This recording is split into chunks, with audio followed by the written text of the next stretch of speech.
What's up? It's your boy, the King of Tank Style, coming at you with another 808, coming at you with another episode of the Salty Fresh podcast. 808, huh? 808 tanks. And I am Alex. And today we're going to be talking about two things. Somewhat about setting up fish tanks on freshwater and saltwater, and a little bit of betta fish. Noah, I'll let you go first on how to set up a fish tank for saltwater. Setting up a fish tank for saltwater. So you want to get into saltwater? You sure about that, buddy? You sure now? You sure? Are you sure you're that guy, buddy? Okay, so setting up a saltwater fish tank. Did you know you need a fish tank? Wow. Yeah, I didn't know, right? that. It's crazy. I thought you just use a bucket from Walmart. You know, if you guys don't get that, watch episode 1. Don't start watching it this episode. But you do what I would prefer, like if you're gonna set up a tank. I know a lot of people say this. Is if you're gonna, it depends on what you're gonna be putting in your tank. So if you're just gonna put inverts, I would say I'd say a 5-gallon at minimum. Yep. And with a sponge filter.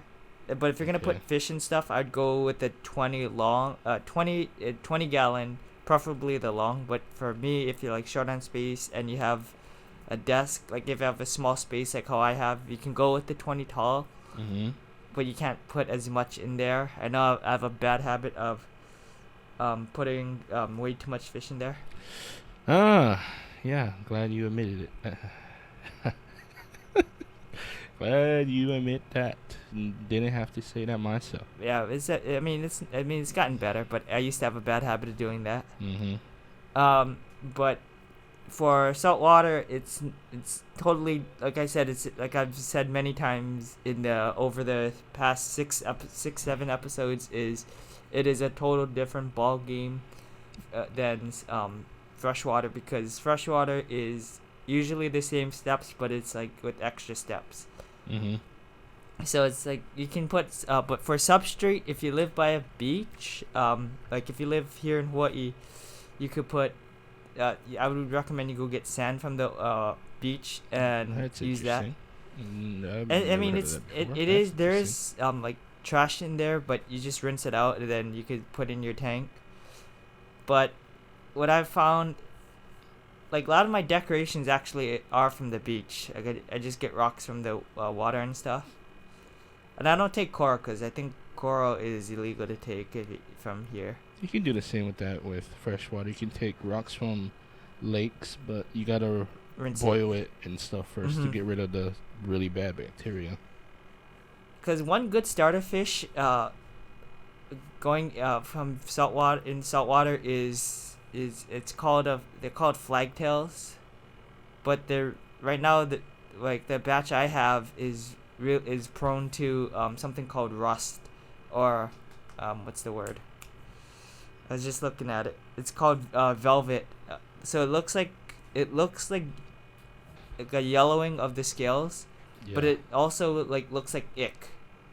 Looks like ick, but the scales are turning yellow. So my fish, actually, the batch I have now, actually they have velvet on it. So I've been treating with Pimafix, but I want to treat with something like with that's like ick medicine. But my tank I have I have invert like not sand crabs, the other thing, hermit crabs, and actually I have a crab in there. So if I put the copper, it'll kill them. So what I did find out is I remembered a medicine that I seen at work that I used to use for that. It's called erythromycin. It's from what I understand, it's supposed to be non-lethal to the inverts, but I might have to check on that, because right now I've only been treating with Pimafix. So I go back to work tomorrow, so hopefully I want to get some erythromycin and try that. Mr. PetSmart. Yeah. Well, you can get at your local fish stores. It's not exactly it's not like a PetSmart exclusive. You could probably get it at Walmart too, right? Yeah, but I get discounts there, so. Of course. So setting up for freshwater, what would you do? Minimum tank size for beginners. Oh, okay. I thought you were gonna go more in depth, but for beginner, I say maybe like 2.5, 5 gallon for a beta fish. 2.5. Even that to me is really small. So I recommend 5. But if you have like absolutely no space but you still want a fish, 2.5 for one beta. Maybe snails if beta fish can handle them. So I would say 2.5. Have like a little filter. I think they sell kits, 2.5 kits, where and it comes with everything, and that's all you really need. Is I don't think it's too expensive. Maybe what, $50, $40, one fish. I think the 2.5 is 30. I think on regular price. It's fairly cheap. I mean, if you do that, add the fish, that's what, maybe $50-$60. That's the price of a video game.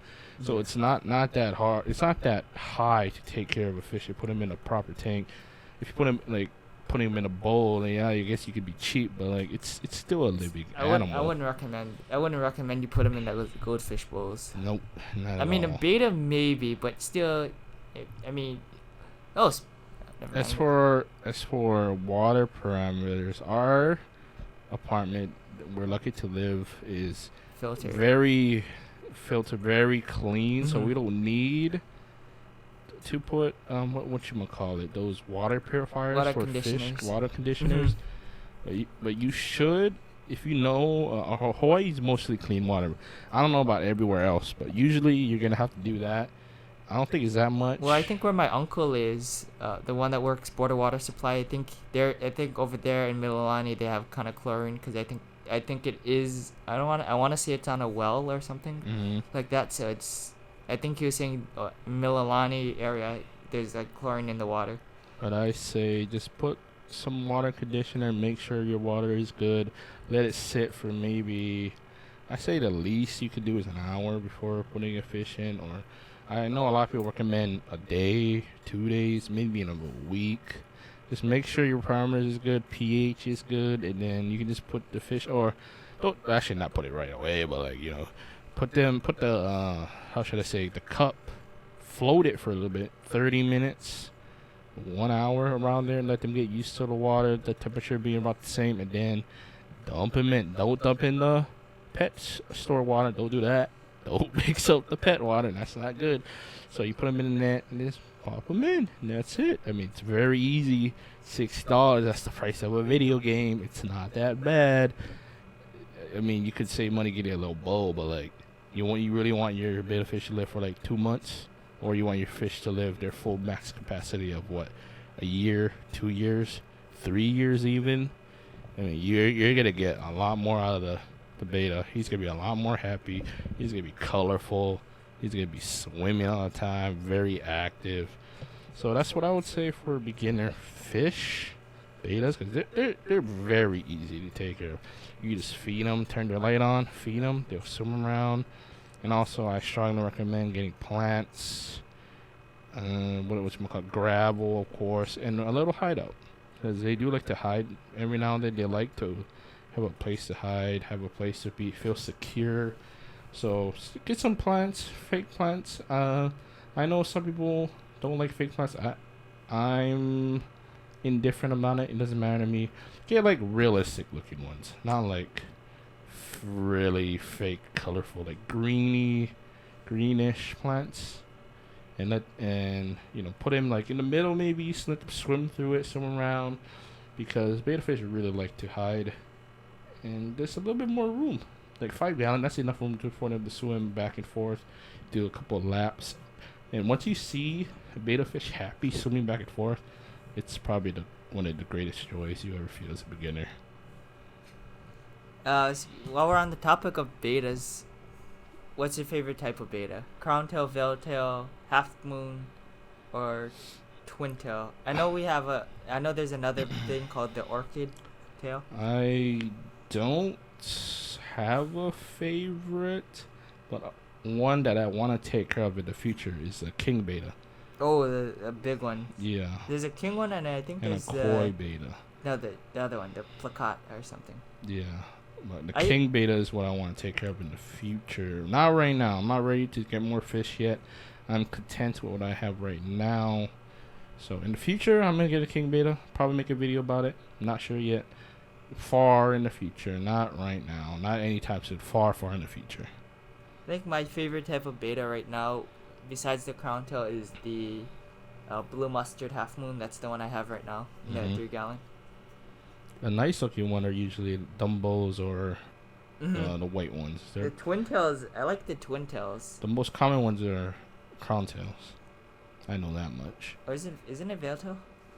Those two, both of them are very common. Oh, I found out blues and reds are the common colors. Yep. But I Especially don't know. I red. don't know what sets my blue mustard apart. Cause all I know is it is a half moon. Cause like, I had to ask the person at work. I was like, is the blue mustard a half moon, or is that like a just that? And she's like, oh no, it's a half moon. I was like, oh, okay. Right. So, getting back to saltwater, you were saying, it's you gotta get a lot of things. You gotta be prepared for it. You said 20 gallons. So after you get Minimum the 20 gallon minimum, for a fish. and you pick out the fish that's meant for a 20 gallon, what else should you do? Well, what should you buy? How should you prep the tank? So prepping the tank, I would say go. I'm just gonna say use my setup. It might not be. It depends on your budget, but I think this is as budget as you're gonna get when it comes to setting up a 20. I say there's also no shame in starting off with just a hang in the back for now. That's perfectly fine.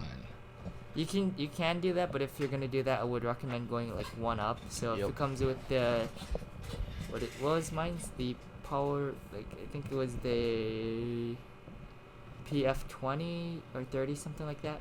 I'd go with the bigger one, not the one for the 55, but there's a bigger one. But ideally you should consider upgrading to a canister.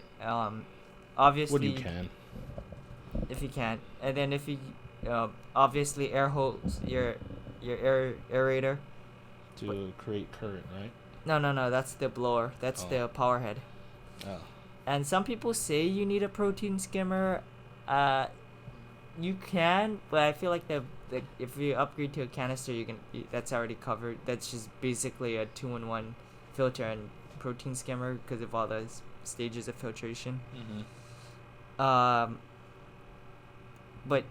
I think the one crucial thing if you're gonna set up a saltwater tank is you need that current, especially if you have wrasses or So like simulate the ocean. yeah, the current.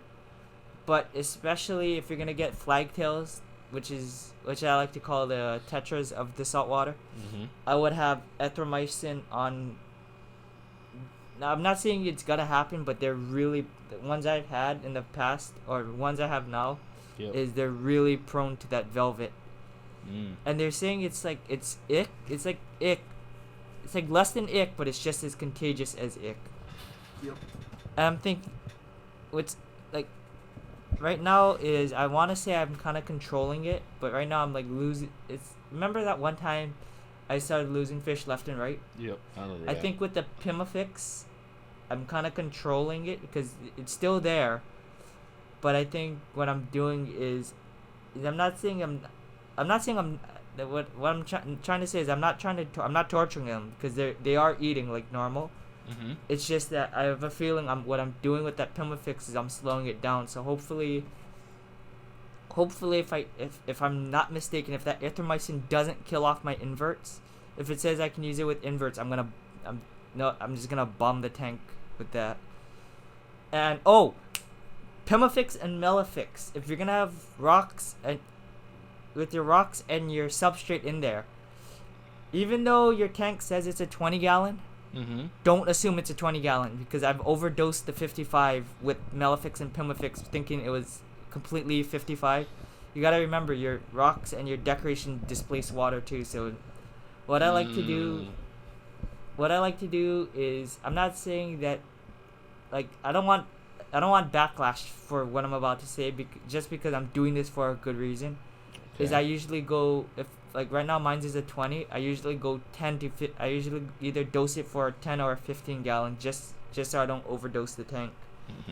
Because you gotta think that it's a 75 without your without your filters and stuff displacing the water, especially if you run internal filters, it's gonna displace water. So rather it being a 20, I'm not sure if that's how it works, but I want to say that's how it works, because you gotta think your substrate takes up a good amount on the bottom, and then your then your stuff, when you put your rocks or decoration in, it's displacing water. So what it does is push the water level up. So I'm not too sure if that's how it works. I've actually never thought about that until now. Yeah, so you gotta think it's 20 without your the way I'd say is play it safe, and assume that what they mean by 20 gallon is without your substrate and decorations and fish. Oh, not your fish, but your decorations and your internal filters, all that good stuff. Mm-hmm. So that's why, and I'm not saying I'm not saying purposely. What I'm saying is I do purposely underdose the tank, but at the same time, it's, do I want my fish to survive on a lower dose, or do I want them all to die just because there's a disease and I overdose the tank? And that's just as torturous as not treating it at all, in my opinion. That's true. I never thought about that. Yeah, anything else? Don't tell me this is the end of season 1 of the podcast. What are we, 16 minutes in? Oh, commercial break. This video is sponsored by ourselves. No, I wish. Well, yeah. I wish, but this video is sponsored by ourselves. Click subscribe, leave a comment. We appreciate criticism. We appreciate anything, actually. Share. If you have any cool stories to tell us about, that'd be great. Anything that you want to leave a comment for, leave it down below. If you have questions about setting up a saltwater tank, I want to say I'm gonna post a video once I get the velvet under control in that tank. Mm-hmm. Because I researched it online. Yeah. Erythromycin doesn't actually kill the. It doesn't say it won't, it doesn't say I'm not supposed to use it with inverts. Mm-hmm. But because it says, where is it? You googling it? No. Are you googling it? No, I'm trying to find the site that I was using. Bro. You don't have it pulled up already? No. I was looking at something else. Girls on Panzer? No. I bet I bet 80% of your search history will be girls on Panzer, the 20% saltwater. No, it's 80% saltwater. No, that's a lie. That's a big Are we lie. we're still recording, aren't we? Yeah. Why would it be for you? It's called erythromycin. What is that? The medicine I'm supposed to use. Mm. Oh wait, yeah. Erythromycin. Okay, wait. I'm gonna Google this right now just so everybody, just so I can give an FYI to everybody. Okay. Use erythromycin with inverts.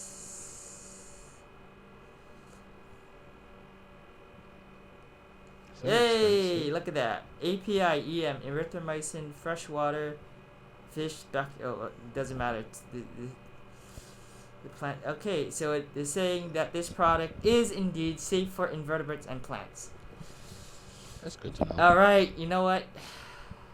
Operation Bomb the Tank is a go tomorrow. Do you sell that at PetSmart?